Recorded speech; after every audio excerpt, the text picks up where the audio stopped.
Hi guys, I'm David and this is Jeanette. Together we are Low Range 4x4 Adventures.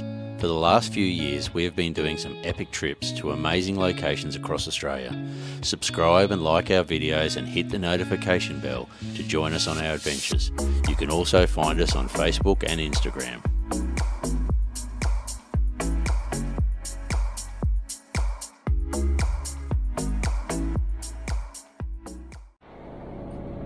Okay, good morning everyone. It is Wednesday. I must admit we're a little bit lost where we're up to with our videos because we've just been recording bits and pieces. We've been up, down, backwards and forwards, all over the place. So I don't know if this is welcome back to the channel or just a good morning. It's another day, but we have just left Launceston. We were parked up at Old Mac's Farm Stay for 3 nights. Yesterday we went up to Georgetown and watched the second stage of Targa, Tasmania, which was pretty cool. Yeah. So, we didn't get great footage on the Osmo, but we did get some pretty good photos, which Dave would have popped up on Instagram. One of a crashed Lotus that hit a power pole. So the guys got out of it okay from what we've heard, but yeah, very, very expensive exercise for those guys and not what you want on your first day of racing. So yeah, the tour goes from 26th of April to the 1st of May, and later on in the year there's actually one up around Cairns, I think in September, and there's also one around Victoria. I'm not sure what time of year that is, but yeah, all you racing fans, definitely worth checking it out and cool. watching it. Seeing all the cool cars, old school cars, new cars, Euro cars. Yeah, and it was the 30th anniversary of it this year too, which is a bit of a milestone. So yeah. For today's mission, we're heading to Hobart. We've got our starter motor to pick up, which, like we said, thank you very much to the boys, Scott and Casey at Teresa's in Mackay. They were able to organise that for us. Love you guys, you're amazing. So, and the car it has good days and bad days. Sometimes she fires up straight away and other days it just makes a bad whirring sound. So, which has made us resort to parking on a hill facing downwards. Fortunately, there's a lot of hills in Tassie and we have a manual. So, also back to ARB for a 1000k oil change on the diffs.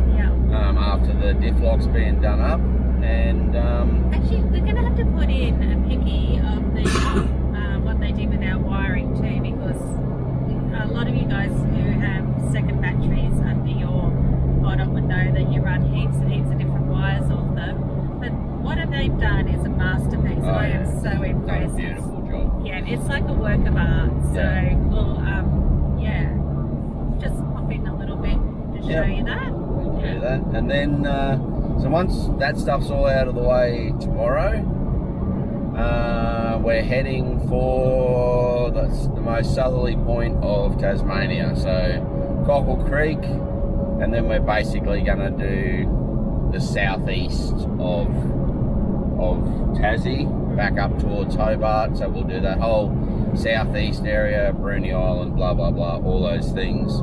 Over probably a series of videos, I'd imagine. Yeah. We need to try and get our head back into video mode and get a bit organised. So. All right, guys. So stay tuned. We'll keep you up to date on where we're at. All right. See ya. Good morning. Morning, everyone. We left Hobart this morning for our trek down to Cockle Creek. Got all our chores done and bits and pieces we needed to sort out in Hobart yesterday, and we're nearly down at Cockle Creek now. The last 20 k's is dirt, and we're just basically going now through where all the different campsites are, heading right down to the very bottom and the end of the road. So we'll find a little campsite and we'll give you a look at what we set up.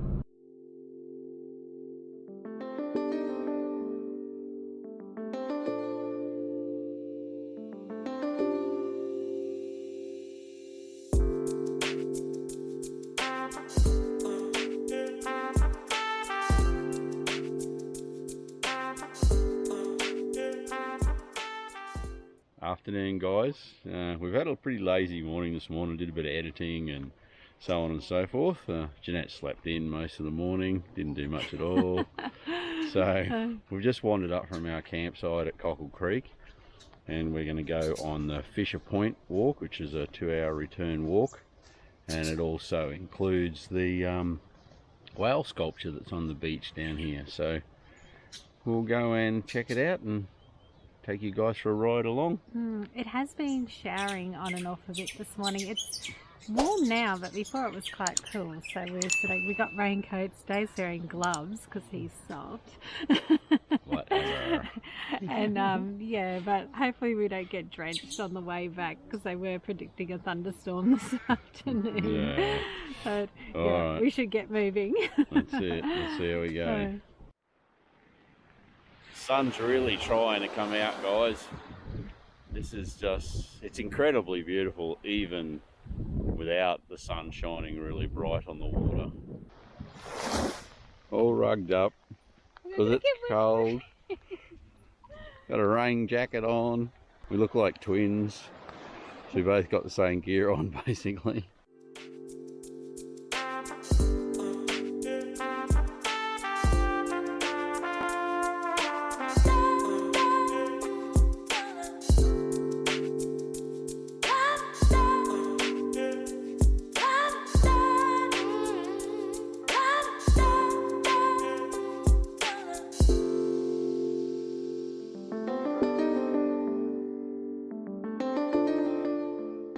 Hey guys, we made it up to Fisher Point.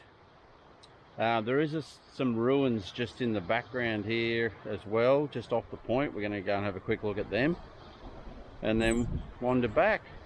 So the walk basically follows the coast around, so you do have to be a bit mindful of high tide, and it is quite rocky in places, a little bit slippery on the kelp too, but yeah, an easy walk. Easy walk. Alright, we'll keep going. So this is the ruins, guys, just up behind the point at Fisher Point. Apparently it's a bit of whaling history. Hey guys, so if you follow the sign to come into the ruins, not just cut across the paddock, we found a sign, and it's actually the old pilot station.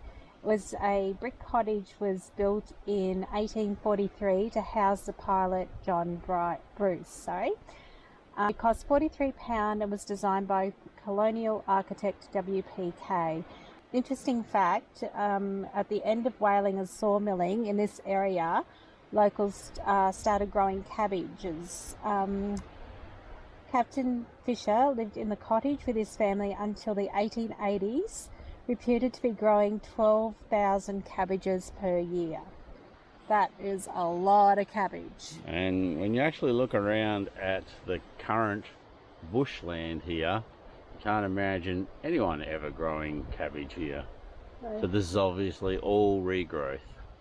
Came across to the point, we followed the beach around over the rocks, but we're just following the path back which goes through the bushland above the beach.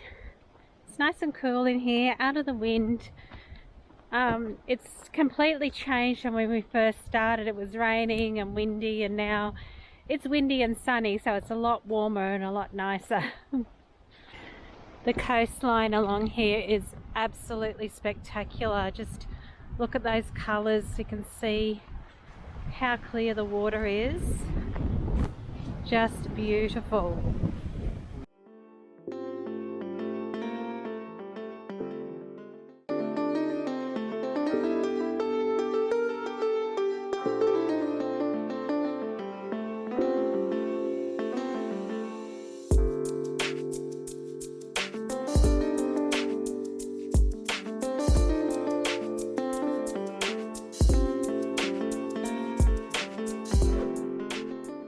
So there's a lonely little grave in here. We'll see if we can find out some information.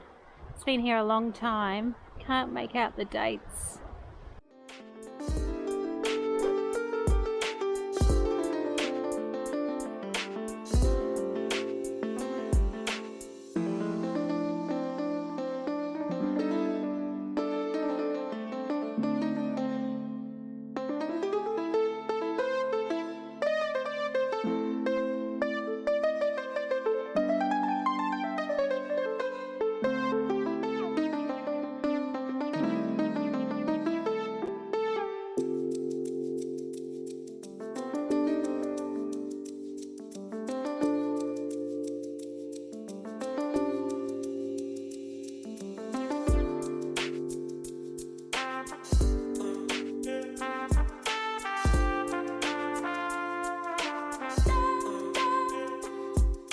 Dave has been looking for the old end of the road sign. Some of you may be aware of it. It is actually here, but they have renovated the sign. So it's Cockle Creek, end of the road. So the end of the most southerly road in Australia. And it's a little bit hard to read, but also on the sign it says, "This solitary harbour at the extremities of the globe, so perfectly enclosed, one feels separated from the rest of the universe." And that was a quote from the pilot of the French ship, the captain of the French ship that was here in 1793. I can't read his name nor pronounce it. It's like Bruni DS and a Castrio or something. It's very hard to say. It's a very fancy name. I think this is a little paddy melon, guys. He's been hanging around. There is another one who's not quite as brave as this guy, but he does get pretty close. Having a little snack there. He's so cute.